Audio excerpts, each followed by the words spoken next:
तरतस्यार्थेषु विन्यासः येने ब्रह्मविदादिकवै मह्यन्त्येषु तेजो वारिमृदां यथा विनिमयो यत्र सर्वो मृषा धाम्ना स्वेन सदा सत्यं परं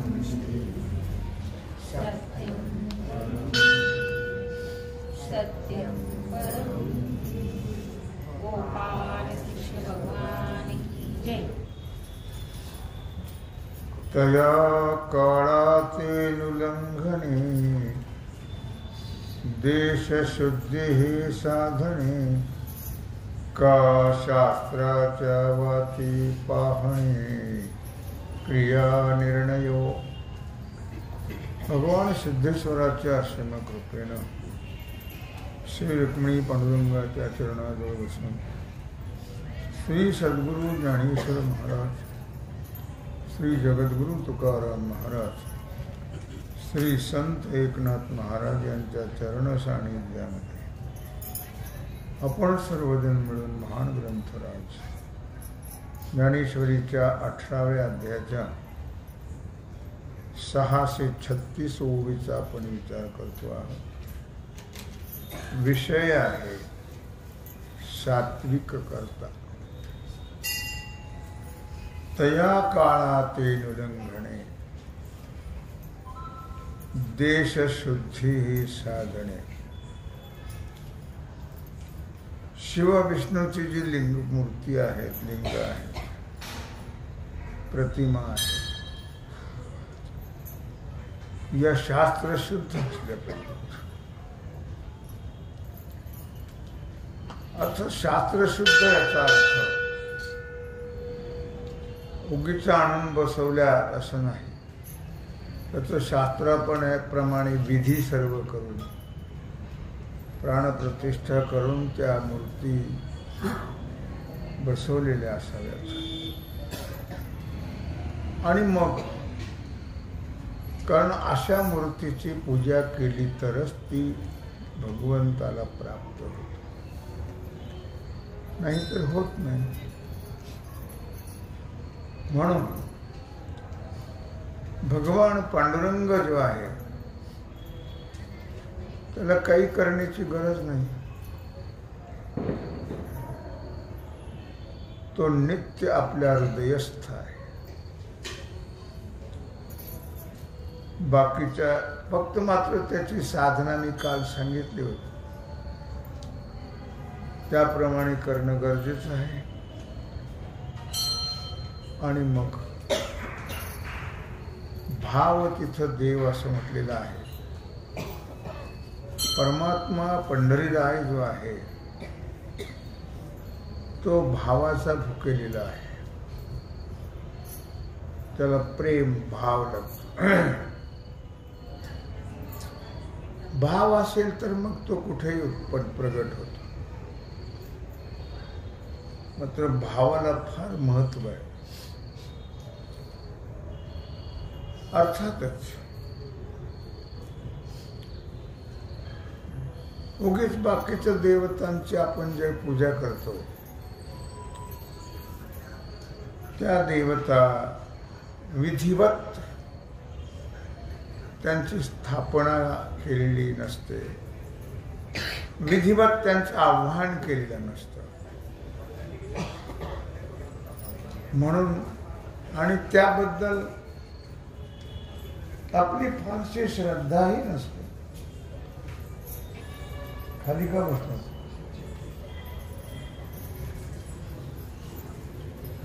काय? पण परमात्मा आणि आपण एकच आहोत या दृष्टिकोनातून समर्पित भाव असावा। भगवंताला सर्व समर्पण कर, देह समर्पिते देवा, भार काहीच न घ्यावा, होईल आघवा तुका म्हणे आनंद। काय म्हटलं? देवाबद्दल या प्रमाणामध्ये खूप सुंदर सांगितलेलं आहे. देह समर्पिजे देवा. देवाला देह समर्पण करावं. तो तर फार भोळा आहे. कवठीच्या बेलाच्या झाडाखाली ते महादेवाचं शिवलिंग होतं. ते बेल असे मोठे मोठे पिकलेले बेल होते. तो एक मुलगा आला, त्याला काही ते बेल हाताला येईना. ते पिंडीवरच होतं ते झाड. मग तो पिंडीवर उभा राहिला, लिंगावर पाय दिला. तिथे लहान मुलं असतं, त्याचा घामही गळत होता. पहा गंमत कशी आहे. तो घामाचे थेंब त्या शिवलिंगावर पडत होते.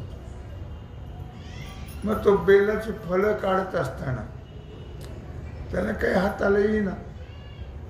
वडून वडून ते बेलाची पानं पडली खाली शिवलिंगावर. आणि मग त्यात काही तुटे ना. ते लहान मुलं होतं ते. खाली उतरल्याबरोबर तो तोडत असताना काही माणसं आली, लोक गावात.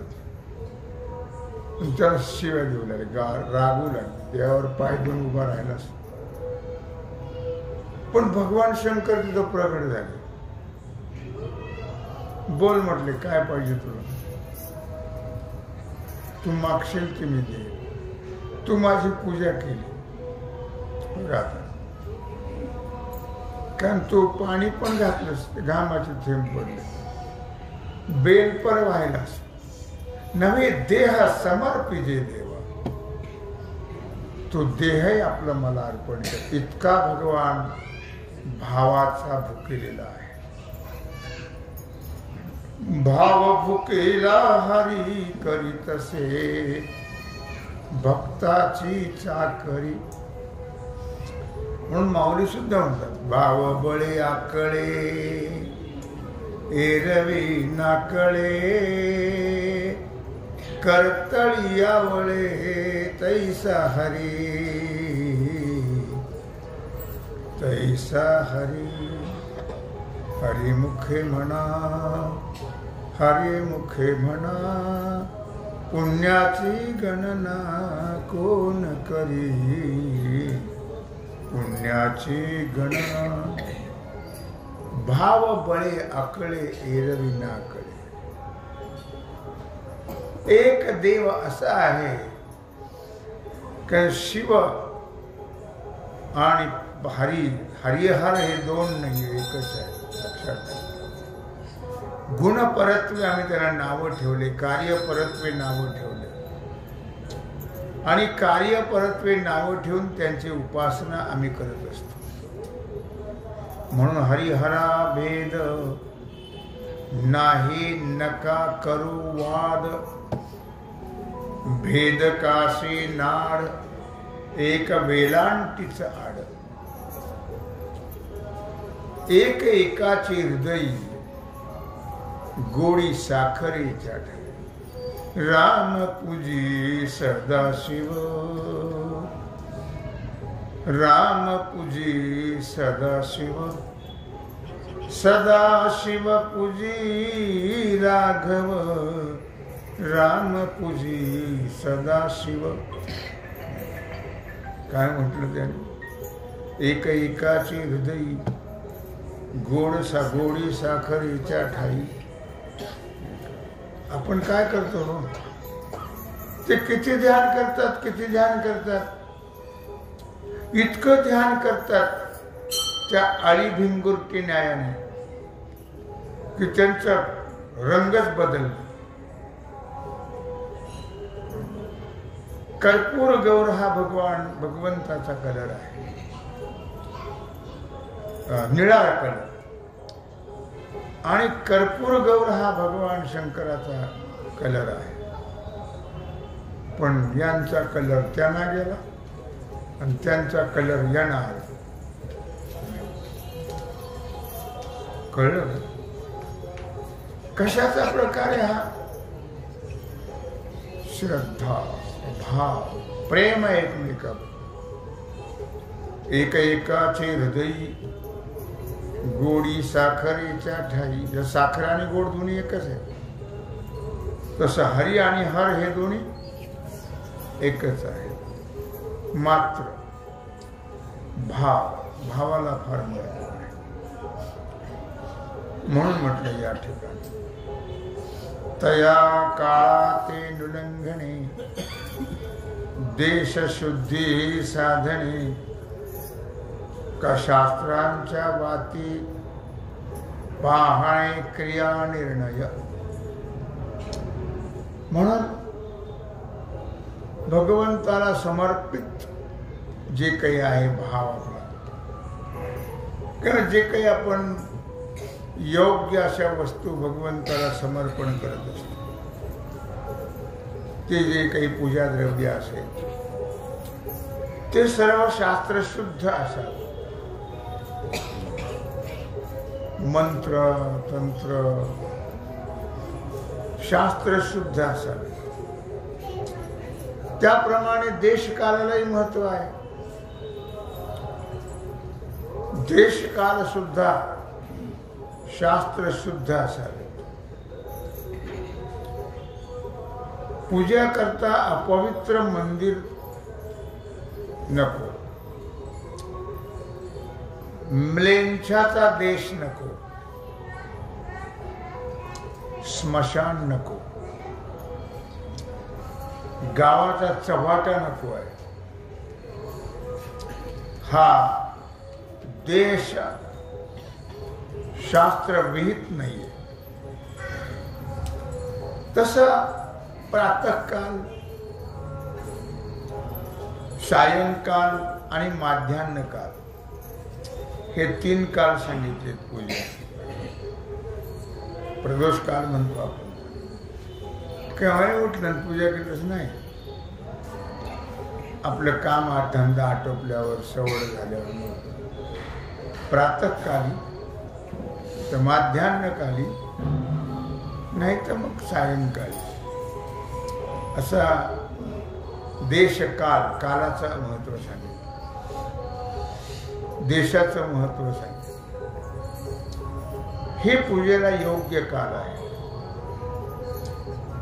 मध्यरात्रीचा काल योग्य नाही, विहित नाही.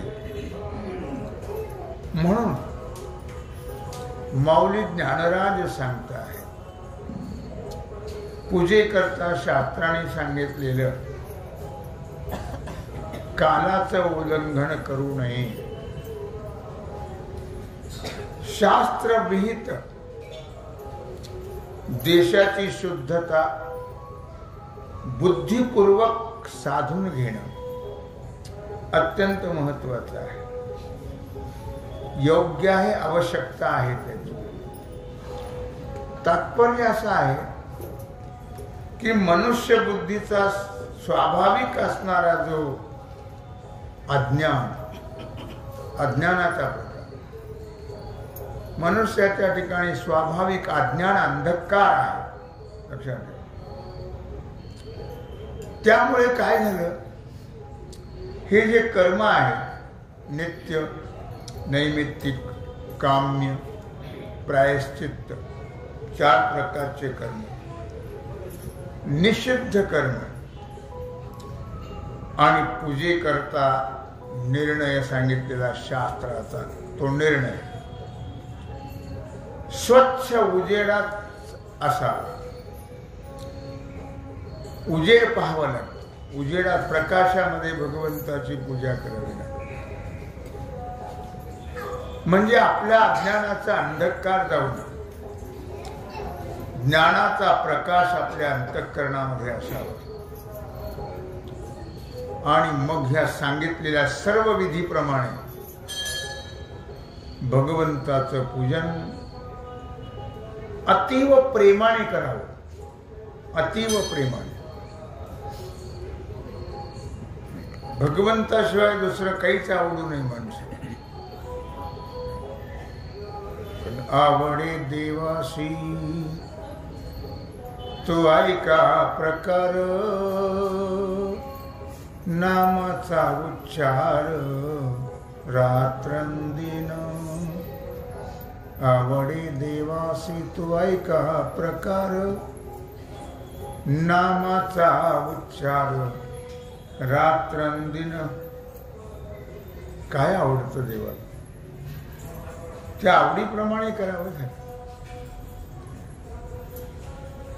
प्रेम असेल तर सर्व घडतं. शबरीकडे काय होतं?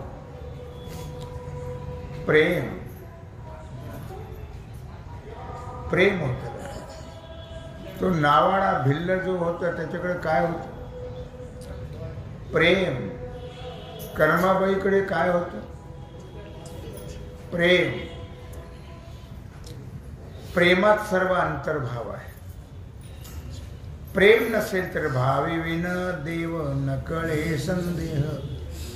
गुरुविन अनुभव कैसा कळे.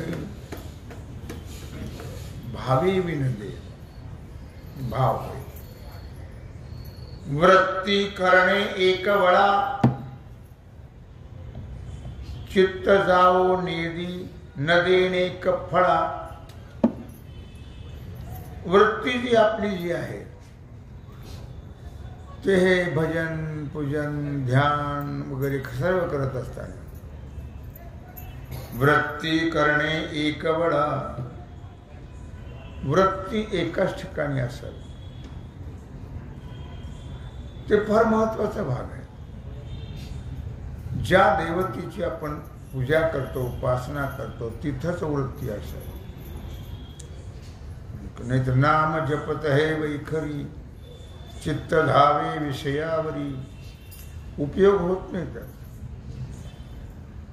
नामस्मरण तर चालू आहे आणि वृत्ती कुठंतरी आहे. मी तुम्हाला काल सांगितलं की आपली वृत्ती ती भगवंताजवळ ठेवा आणि मग देवाचं पूजा भजन ध्यान वगैरे करा म्हणजे त्याला फल आहे. वृत्ती जर तिथं नसेल तर मन हे गोविंदी देह काम करी हो. म्हणजे व्यवहार तर करावाच लागेल देह आहे पण वृत्ती कुठं पाहिजे? गोविंदी. वृत्ती परमात्मा स्वरूपाच्या ठिकाणी पाहिजे. हे फार मोठा प्रयत्नाने माऊली वर्णन का करतात तर आपलं सगळं विरुद्ध असतं म्हणून. हे सांगतात त्याच्या विरुद्धच आपलं सर्व असतं. त्यामुळे आपण एवढं केलेली उपासना पूजा ध्यान धारणा नामस्मरण फलद्रूप होत हो नाही. त्रिवेणी संगमी नाना तीर्थे भ्रमी चित्त नाही नामी तरी ते व्यर्थ. मी नेहमी सांगत असतो एकदा का घर सोडून रिक्षात बसलो आपण आणि स्टँडवर आलो की वाक्य बोलायचं नाही. फक्त बोलावा विठ्ठल पहावा विठ्ठल करावा विठ्ठल. फल आहे त्याला. ते सांगतात या ओळीमध्ये फल आहे.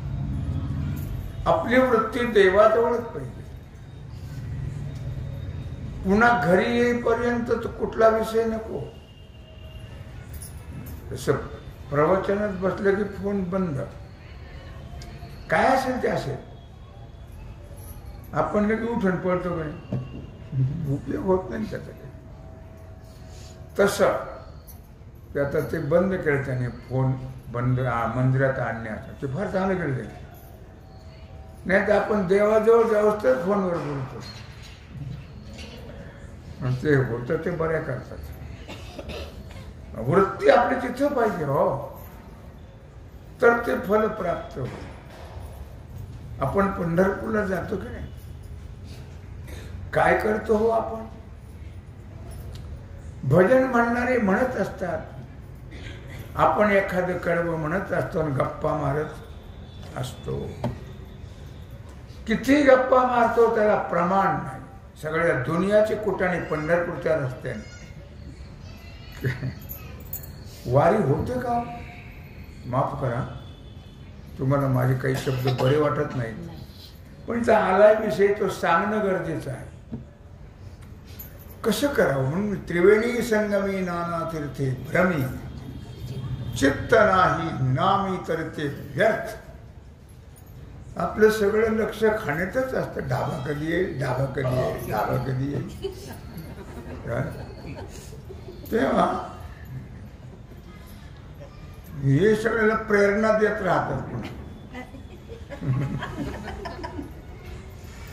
आणि त्यांना अगोदरच सांगून ठेवतात फोनवर सांग.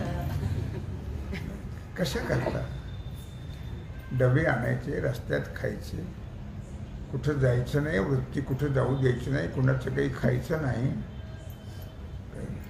पटत नाहीत काही गोष्टी लोकांना. पण आता आला विषय म्हणून सांग. वृत्ती करणे एकवडा चित्त जाओ नेदी देणे फळा. वृत्ती एकरूप तद्रूप झाली पाहिजे. घरी आलं तर घरी आल्यावर सुद्धा मन हे गोविंदी देह काम करियो. आणि तीर्थयात्रेला जाताना तर वृत्ती त्या देवतेकडेच असावी. मुखातही त्या देवतेचं भजन असावं, अंतःकरणात त्या देवतेचं ध्यान असावं आणि डोळ्यापुढे त्या देवतेची मूर्ती असावी. तर त्याला फळ आहे, नाही तर निष्फळ आहे. वृत्ती करणे एकवडा चित्त जाऊ न देणे फळा. नियमियाचा साखळा वाहणेचा नियम. नियम नित्यनेम नामी ते प्राणी दुर्लभ.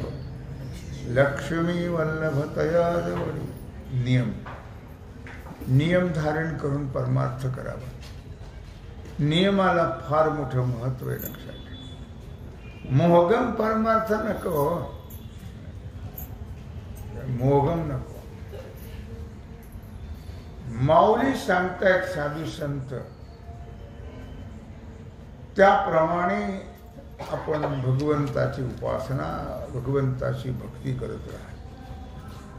वृत्ती करणे एकवडा चित्त जाऊ न देणे फळा. नियमात या साखळा वाहे सदा. नेहमी नियम, नियमाचं फार मोठी साखळा वाहे सदा. नियम हे नेहमी लक्षात ठेवले पाहिजे आणि त्या नियमाप्रमाणे वागलं पाहिजे. मोहगम नको. आणि केव्हाही आपल्या मनात आलं तर काहीतरी नाही, मग नाही असं नको. म्हणी नाही भाव आणि देवा मला पाव, त्याचा काही उपयोग होत नाही. नियमाची साखळा वाहे सदा. नियमाच्या साखळ दंडाने आपल्या वृत्तीला बांधून ठेवलं पाहिजे. लक्षात ठेवा. साखळ दंडानेच बांधा, दोरीनं बांधू नका, दोरी टिकत नाही. मग साखळा असं म्हटलं जातं. साखळ दंडाने बांधा म्हणजे तो नियम टिकेल. आणि नियमात करा, नियमाने करा, नियमात करा. जे सांगतात साधू संत त्याप्रमाणे. किंवा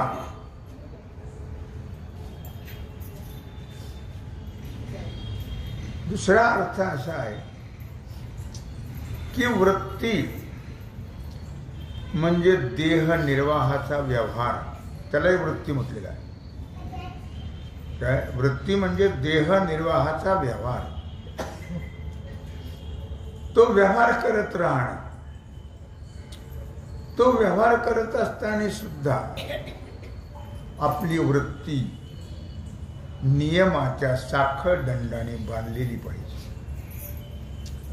व्यवहार करत असताना सुद्धा. म्हणून तुम्हाला मी नेहमी गोपिकांचं उदाहरण देत असतो. त्यांना व्यवहार नव्हता असं नाही, त्या व्यवहारात होत्या. सर्व व्यवहार त्यांचा चालू होता, पण वृत्तीला साखळ दंडाने बांधलं होतं. म्हणून जरी व्यवहार करत होत्या त्या, काय म्हणलं त्याने,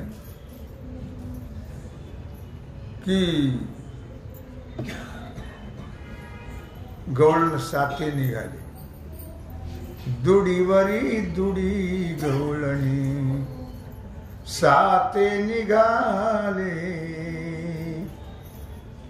साते निघाले म्हणजे 7 जणी नाही, साते म्हणजे बाजार, बाजाराला साते म्हणतात.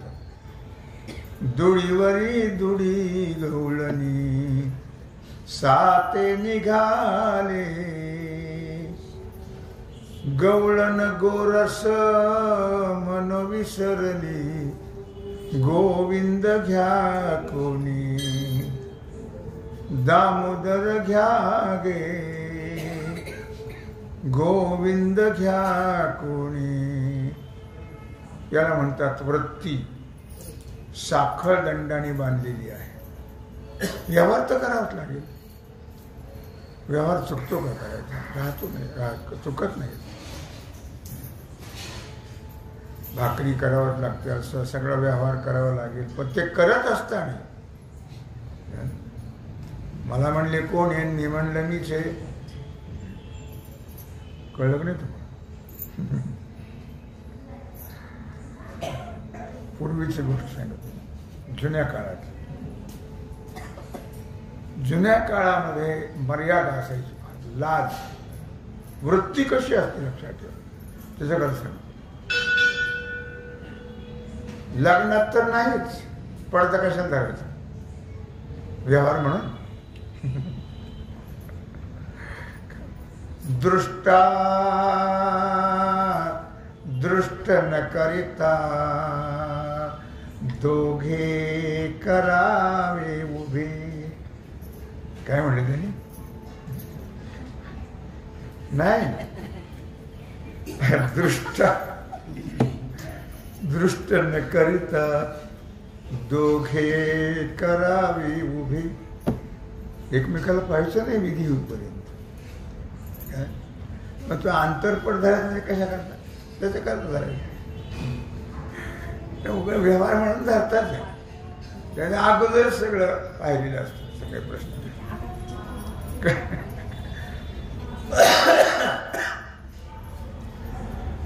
आणि मग अशा प्रकारे वृत्ती कुठं? गोविंद घ्या कोणी दामोदर घ्या गे, तव तव हसती मथुरेच्या गे, गोविंद घ्या कोणी दामोदर घ्या गे. मथुरेतले सगळे लोक हसायला काही वेड्या त्या बाया. दही दूध विकायला आल्या, गोविंद घ्या दामोदर घ्या. द्या म्हणा तुमचा गोविंद दामोदर. चोळीया दुडिया माझारी कानोवा झाला भारी. वेड्यासारखे बोलता काही आहे का त्यात? आहे म्हणजे आहेच. ओ काय ओ संडे गोरस सांडे बाहेरी. खरंच त्यात भगवान श्रीकृष्ण दिसू लागले. वृत्ती, वृत्ती लक्षात ठेवा. वृत्ती साखळदंडाने नियमाच्या बांधली पाहिजे. मग तिथं तुम्ही कुठे जरी असाल तरी, कुठल्याही व्यवहारात असाल तरी, मग तिथं भगवान आहेच. तो काही लांब दुसरी कुठं आहे का? लांब आहे का तो? नाही. फक्त वृत्तीला फार महत्व दिलं या ओळीमध्ये. वृत्ती. आणखी या वृत्तीचा विचार आपल्याला करायचा आहे. वृत्तीचे प्रकार आहेत ना काही. ते प्रकार सांगितले. सात्विक वृत्ती, राजसी वृत्ती, तामसी वृत्ती. हे कोणाचं वर्णन आहे? हे आहे सात्विक वृत्ती. राजसी वृत्तीला हे सांगायचंच नाही गोष्टी या. आणि जरी तुम्ही त्यांना सांगितल्या तरी पांडुरंग ध्यानी पांडुरंग म्हणे नव्ह. जागृती स्वप्नी एक संसार. ध्यानात संसार, मनात संसार, जागृतीत संसार, स्वप्नात संसार, मेल तरी संसार. जन्म घेणे लागे वासनेच्या संगे, तेची झाली अंगे हरी रूप. राजसी लोकांना नाही सांगितलंय, सात्विक जे त्यांचं सांगता येते. राजसीच्या अंतःकरणात सगळा संसारच असतो आणि तामसीच्या अंतःकरणात सर्वांचं वाटोळं करायचं हे असत. तामसी वृत्तीचे लोक जे आहेत ते सर्वांचा नाश करायचा ही वृत्ती असते काय. म्हणून आपण नेहमी सात्विक वृत्ती ठेवावी. सध्या विषय चाललाय आणि सात्विक लोकांच्या मागे चालावं. तामसाच्या मागे जर गेला तर तेही बिचारे काही लोक असे विचित्र आहेत तामसी. यमाला सुद्धा प्रश्न आहे, नरक त्यांना भीतो. असे काही लोक आहेत की त्यांना नरक सुद्धा भीतो. त्यांना धर्म नाही, त्यांना जातपात नाही, त्यांना काही कळत नाही. लक्षात ठेव. मग अशा लोकांचे फार प्रश्न आहे यमदेवर की यांना कुठे टाकावा. नरकाला सुद्धा याची लाज वाटते असल्याची, अशा तामसी कर्म करणाऱ्याची काय. म्हणून वृत्तीला फार मोठं महत्व आहे. लक्षात आपण वृत्तीच्या धर्मामध्ये ज्या जन्माला आलो त्या धर्माचा स्वाभिमान बाळगला पाहिजे. त्याला माणूस म्हणतात, नाही तर बाकीचे पशु आहेत. लक्षात ठेव. बिना शेपटाची गाढ होत.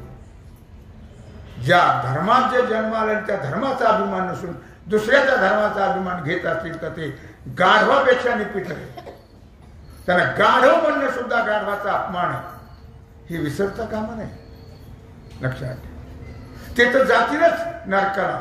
कुठला तरी नरक असेल त्यांना, पण त्यांच्यावर आपणही जाणार.